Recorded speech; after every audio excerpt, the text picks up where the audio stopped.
Milestone Books presents the world's first audio manga, Harmonics, Rise of the Magician.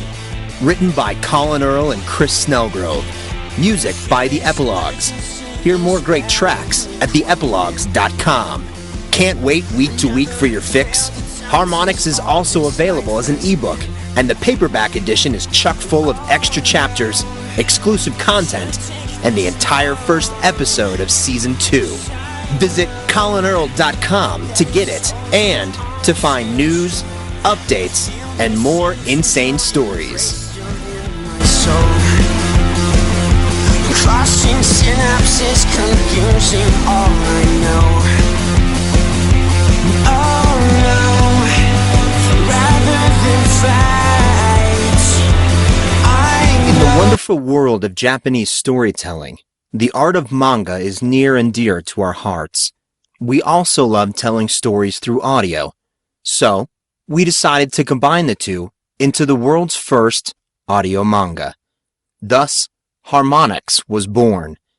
Now, we know some of the purists out there will be the first in line to say that manga means whimsical pictures in Japanese, and audio doesn't have any pictures. But we beg to differ.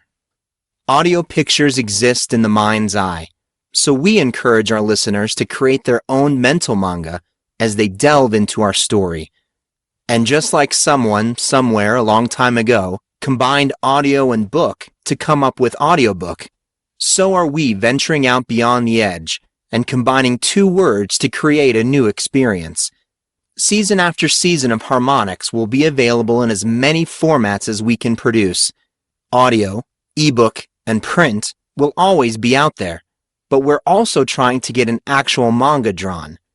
For now, we hope you enjoy the first season of the world's first audio manga, Harmonics, Rise of the Magician.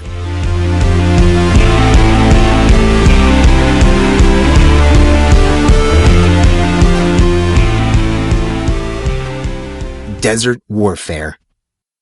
Time, 5 years ago. Scene, unmarked desert base. Gone? What do you mean, gone?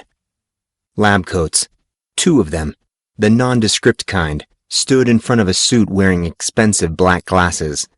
This suit was the sort of man who answered to no one about no thing. He looked very angry.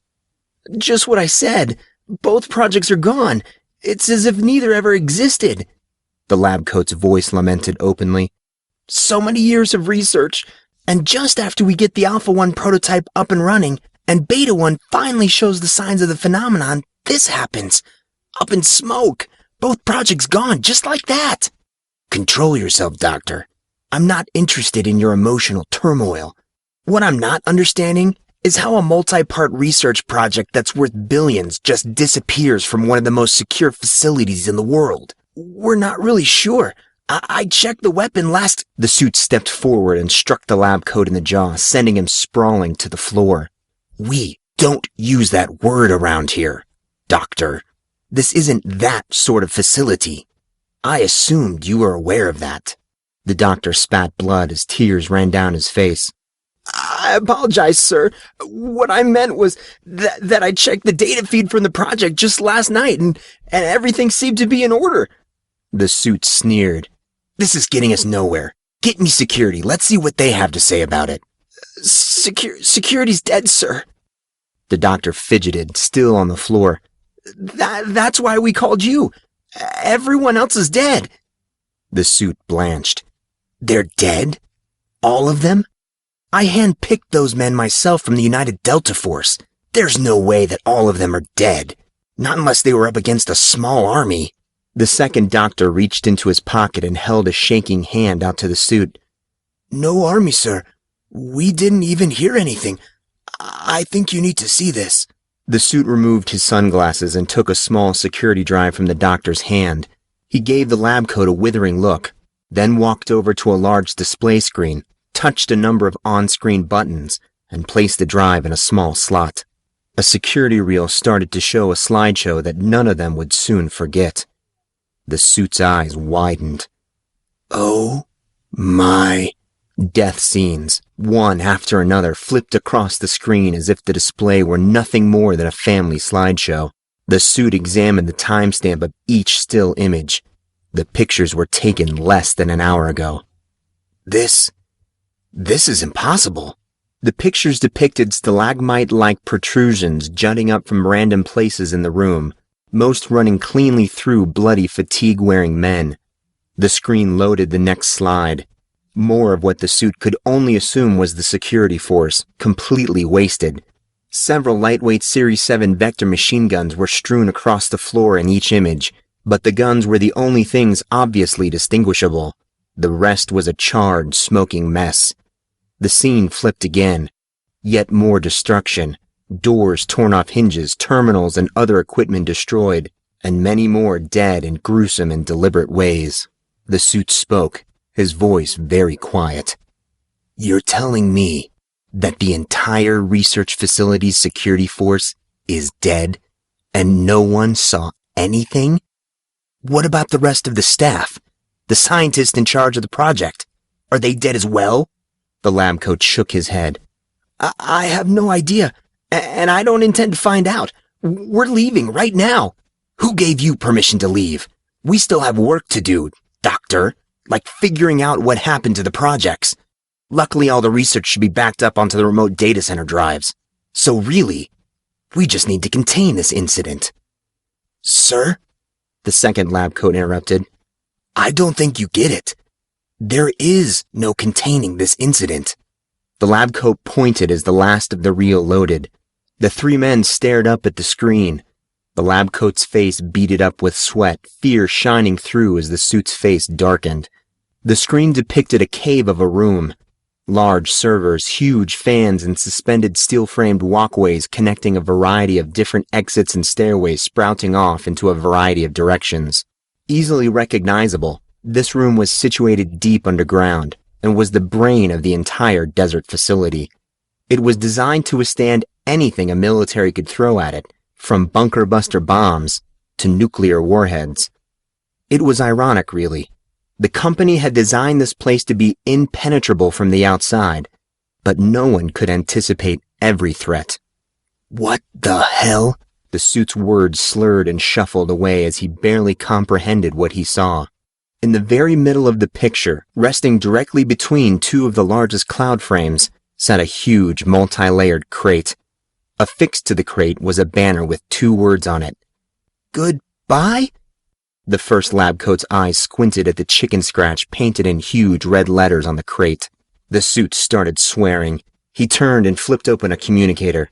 Mesa 1, this is Outpost Whiskey. We have a security breach. The farm is compromised. We need full tactical support. Send in containment and S&D teams. Priority 1.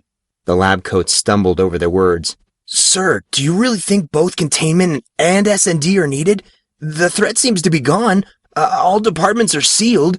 Fools, said the suit, walking over to a weapons cache, unlocking it and pulling out a Tiger 35 assault rifle. The suit loaded a clip in and slid the action back. Look at the bottom of the picture. Do you know what that crate is? The lab coats looked again at the final picture of the morbid slideshow. The crate was mostly covered by the banner, but there, at the bottom, two more letters could be made out. Two more characters that read clearly. X9? Mouthed one of the lab coats. That crate is a pallet of thermobaric explosives? Oh, Lord! How could they have... No, this isn't happening. That isn't half of it, whispered the other lab coat, still staring at the picture. Is that a clock? All three of the men stepped closer to the massive screen. The second lab coat was correct. There was a small clock sitting in the very corner of the screen, and numbers were moving. The three men stared, reaching out as if to touch the clock through the screen. They watched the numbers count down. 10, 9, 8, 7. Isn't this a compilation of security feed stills? Questioned the suit. How are the numbers moving?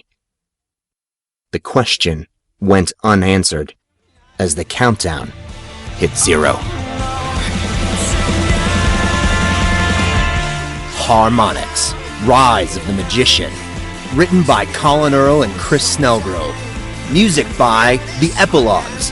Hear more great tracks, get concert dates, and buy Epilogues gear at theepilogues.com.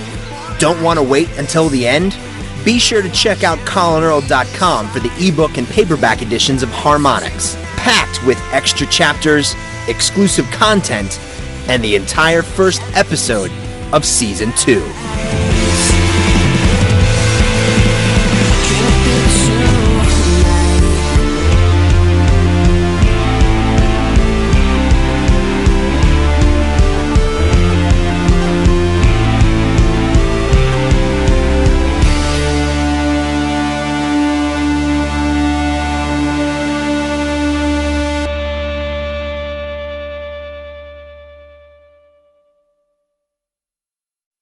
We hope you're enjoying this free serialized audiobook. If you like what you're hearing, please tell a friend. Better yet, tell a friend and leave a contribution for the book at podiobooks.com. At least 75% of your donation will go straight to the author or producer, so please, be generous. And thanks for listening.